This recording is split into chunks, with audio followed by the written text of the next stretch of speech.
현재 서울에 거주 중인 34살 여자입니다. 결혼한 지는 올해 3년 차예요. 원래 제 성격이 무슨 일이건 간에 제 이야기를 여기저기 다 이야기하고 다니는 성격은 아닌데 이번만큼은 꼭 이야기해야겠다 싶어 이렇게 사연까지 적어 보내게 되었습니다. 여기 올라오는 사연들 보면 언제나 문제는 시댁에서부터 시작을 하잖아요.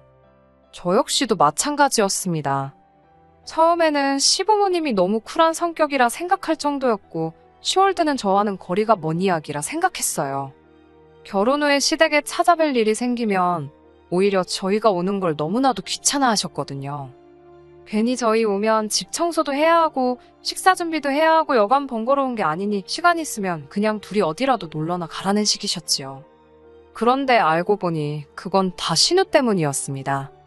남편은 저보다 4살 연상이고 신우는 남편과 연년생이고요. 그런데 신우는 그 나이 먹도록 아직 결혼을 안 했습니다. 시부모님이 저희가 시댁에 방문하는 걸 불편해하던 이유는 식사 준비고 집 정리고 그런 건 다 핑계에 불과했어요. 그냥 저희가 다녀오면 신우가 잘 살고 있는 저희 모습 보고 열등감이라도 느끼는지 저희가 가고 나면 집에서 그렇게 난동을 부리며 발작을 했다고 하더라고요.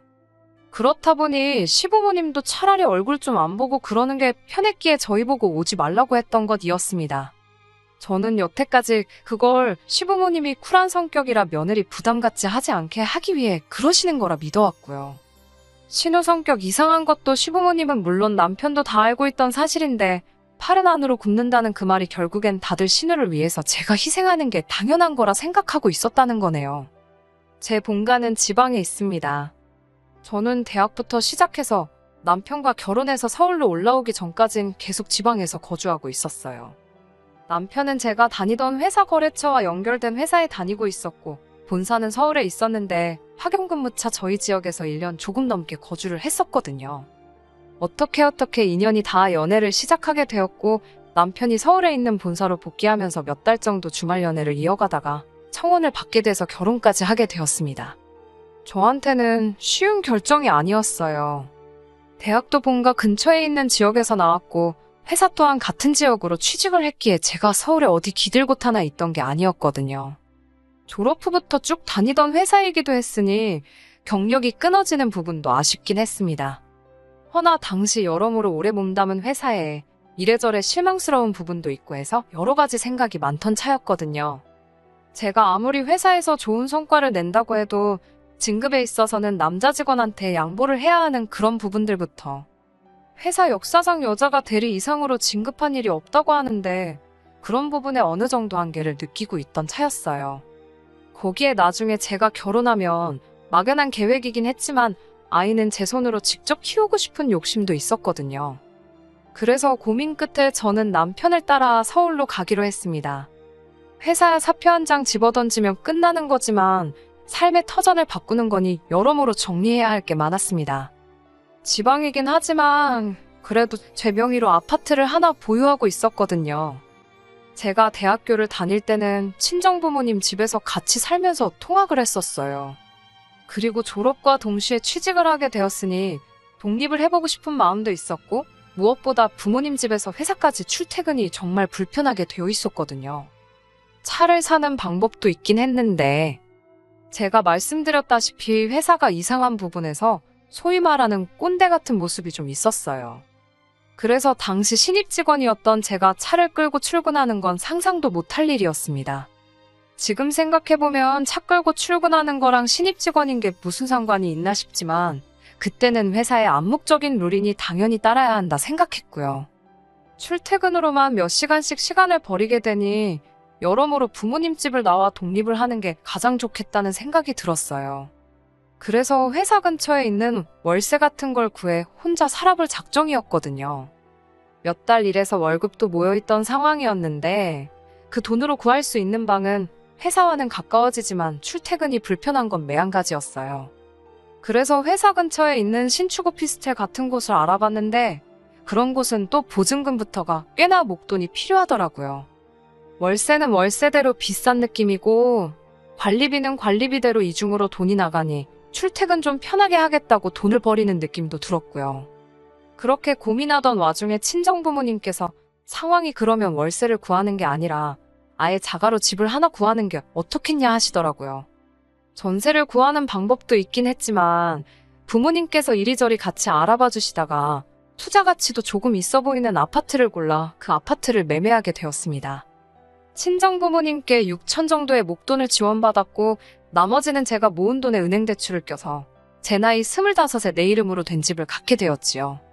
24평에 지은 지 좀 되는 아파트기는 했지만 혼자 살기에는 더없이 넓은 집이었어요.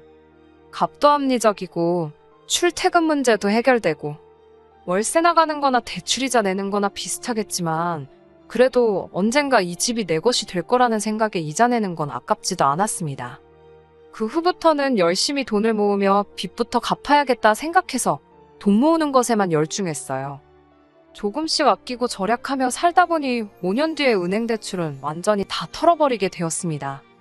남편하고 연애를 시작하던 시점에는 이미 은행 빚은 다 갚은 상태였어요. 이래저래 수중에 모인 돈도 꽤나 있던 상황이었고요.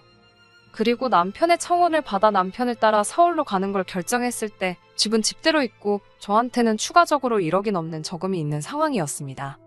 남편 또한 당시 회사 생활을 좀 오래 했던 상황이어서 결혼 자금으로 1억 5천 정도를 모아놓은 상황이었어요. 제 돈까지 하면 2억 5천이라는 거금이긴 했지만 사실상 서울에서 그 돈으로 집을 구한다는 건 불가능에 가까운 일이었지요. 그나마 다행이었던 건 시댁에서 어느 정도 모자란 부분에 대해서 지원을 해주겠다고 약속을 했어요. 그래서 저희 돈과 시댁에서 지원해주는 돈을 합쳐 3억으로 전세를 구하고 나머지 돈으로 결혼 비용 및 자동차, 그리고 혼수 등을 구입하게 되었습니다. 집을 정리할 계획이 있기는 했는데 제가 1억 2천에 들어갔던 집이 2억으로 시세가 올라 있었거든요. 거기에 더불어 제가 결혼할 때쯤에 막 지방에도 투기 열풍이 불던 때였어요. 돈 좀 있다는 사람들이 보따리로 돈을 들고 와서 아파트를 몇 개를 사가지고 갔다. 이 지역에 대규모로 재개발 단지가 들어온다 뜬구름 잡는 소문이지만 여러 가지 호재들이 많은 상황이었지요. 집을 정리해볼까 해서 찾아간 부동산에서 부동산 아저씨가 하는 말이 일단 쥐고만 있어도 4억 5억까지는 오르지 않겠냐고 일단 들고 있으라는 식으로 귀뜸도 해줄 정도였어요. 그래서 남편과는 상의 끝에 그 집은 정리하지 않고 일단 그대로 두고 있기로 했습니다.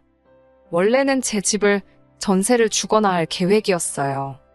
그 돈을 보태서 저는 신혼집을 전세가 아니라 자가로 들어가고 싶었거든요. 그런데 남편이 조금 부담스러워하기도 했어요. 아무래도 시댁에서 지원해주는 돈이랑 자기가 모아놓은 돈도 적은 금액이 아닌데 제 걸 다 합치면 여전지 제가 더 많은 돈을 가져오는 거나 마찬가지였으니까요. 그러던 와중에 친정부모님 집에 가니 집도 엄청 낡았고 오래돼서 불편해하시는 게 눈에 보였어요. 아파트 한 번도 살아보신 적도 없었기도 하고요. 거기에 따지고 보니 친정부모님이 돈을 안 도와주셨다면 저도 자가로 집을 소유하는 게 아니라 그냥 월세살이 하면서 살고 있었을 거 아니에요. 은행 대출이야 빌린 돈이니까 다 갚았지 부모님이 해주신 돈은 당연히 내 돈이라고 생각해서 갚지도 않고 입싹 닫고 있던 상황이었고요. 그 당시 6천이면 집값도 올랐지만 물가도 같이 따라 올랐잖아요. 그러니 물가 같은 것도 감안한다면 못해도 1억은 해드려야겠다 생각했어요. 그래서 어차피 다른 사람한테 전세를 줄 바에 부모님께 그 집에서 한동안 살고 계시라고 했어요. 집값이 2배 이상 오른다는 호재도 있고 일단 집은 쥐고 있을 텐데 다른 건 몰라도 제가 당장 부모님께 해드릴 수 있는 게 그것 말고는 없더라고요. 이러나 저러나 당장 제가 모은 돈은 신혼집 구하는데 다 들어가야 했으니 말이지요. 남편도 이 생각엔 찬성했어요. 어차피 다른 사람한테 전세를 줘봐야 남편은 그 돈이 부담스럽다고 할 테니 그냥 쥐고만 있을 돈이기도 했고 나중에 집값이 오르게 된다면 그 돈으로 부모님께 돈도 갚고 저희도 더 넓은 집으로 이사가거나 할 때 보탤 수 있으니 좋은 생각이라고 하더라고요. 들으셨다시피 트러블 하나 없는 결혼 준비라 저한테 이런 일이 일어날 줄은 상상도 못했지요. 결혼 준비하면서 헤어지는 사람들도 많다는데 저희는 모든 게 물 흐르듯 좋게 좋게 잘 넘어갔으니 말이지요. 신우와 결혼 전에는 딱히 만날 일이 없었는데 축의금도 일부러 그런 건지 3만 원만 내고 가고 집 들일 때도 빈손으로 와서는 뭐 가구가 싸구려 느낌이 나네 하면서 처음부터 시렌트를 내서 대충 신우가 저를 안 좋아한다는 건 눈치를 채고 있었어요. 제가 뭐 잘못한 게 있는 것도 아닌데 왜 저러나 싶었는데 말씀드렸던 대로 자기 결혼 못한 히스테리를 부리고 다녔던 거였어요. 그런데 유독 저한테 살살맞게 구는 게 뭐 제가 모르는 게 더 있나 싶어서 남편을 추궁해 물어보니 그 이유라고 할 것도 엄청 보잘것없는 이유더라고요. 신우가 속이 그렇게 좁은 사람이란 걸 알고 더 놀라웠지요. 신우가 저보다 3살이 더 많은데 저한테 새언니라고 부르는 게 싫어서 저러는 거라더군요.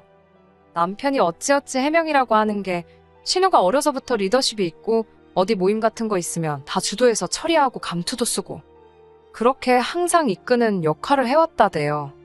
감투 쓰고 다녔던 거랑 저한테 높임말 쓰는 게 무슨 상관이 있나 싶었는데 말인즉슨 신우 주변에 신우를 따르는 후배들이 많이 있는데 제가 그 후배들보다도 어리다는 거예요.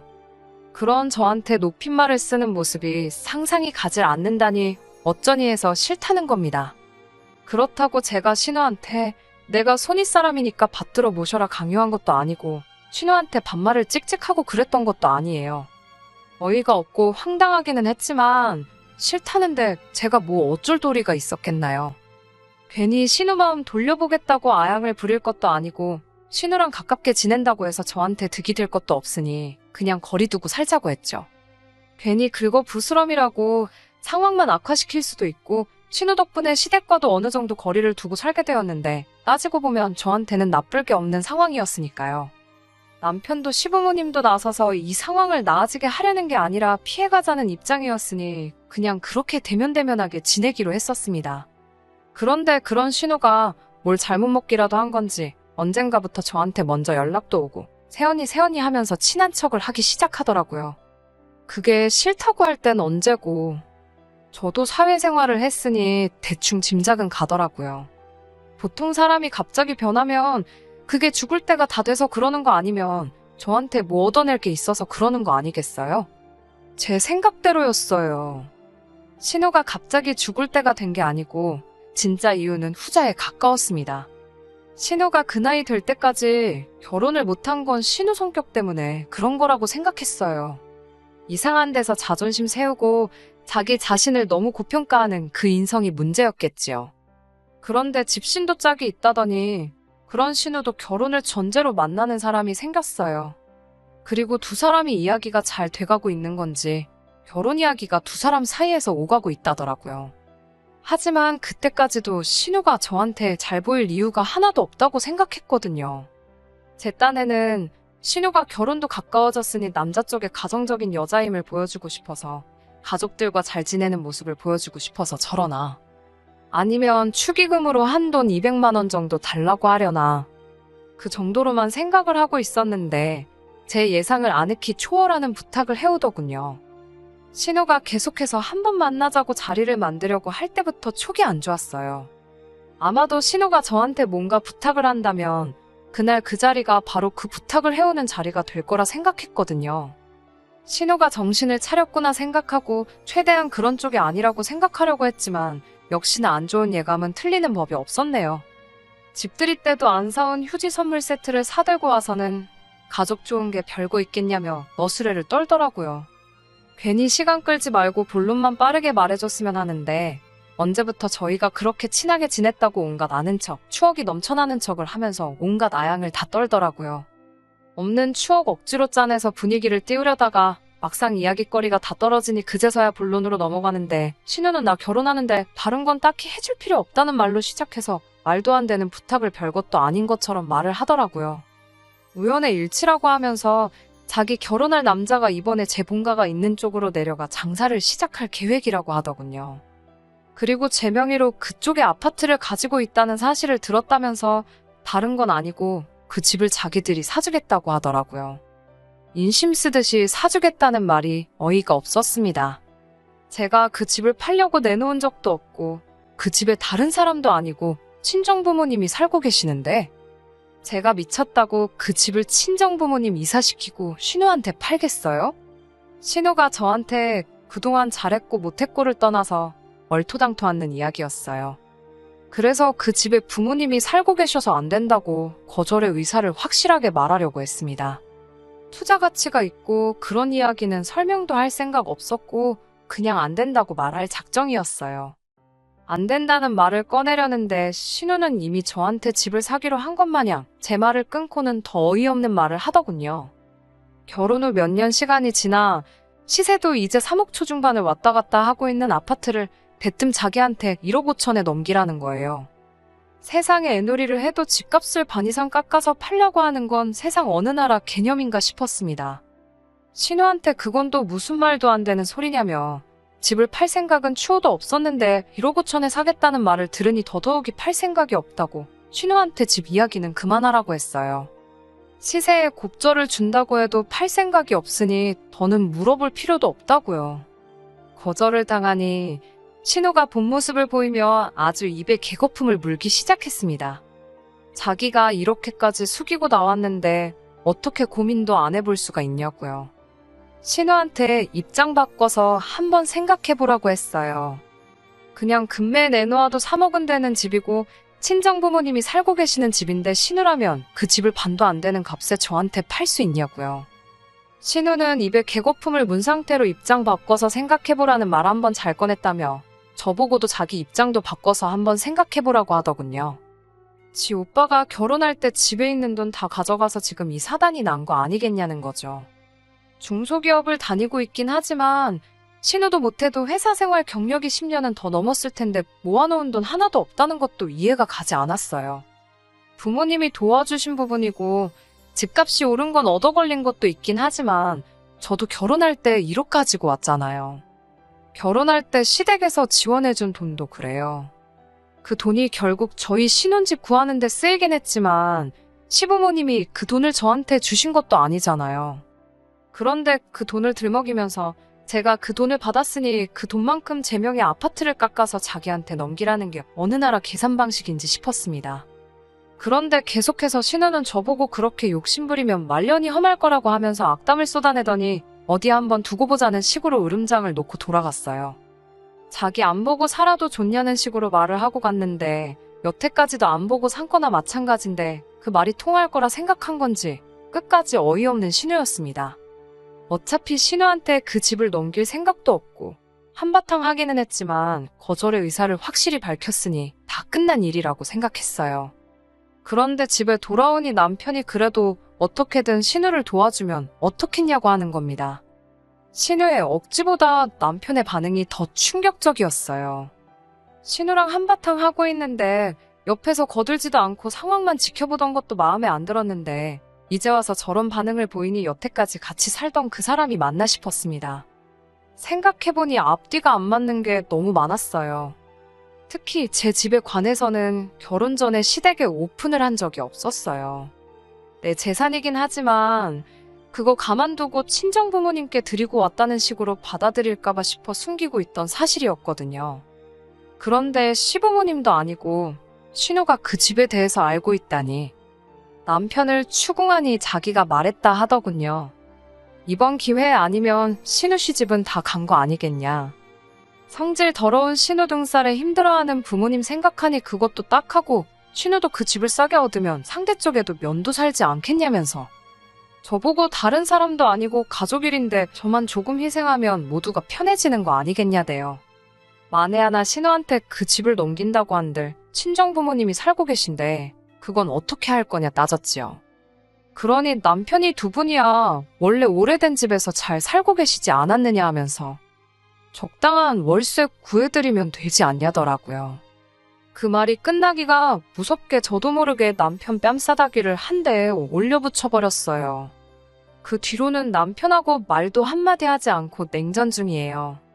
이 와중에도 생각 바뀌었냐며 저를 떠보는 신우 연락이 저를 더 열받게 만드네요. 파리 안으로 굽는다는 말이 딱 이 상황이네요. 억지로 반대로 꺾어봐야 부러지기밖에 더 하겠나요.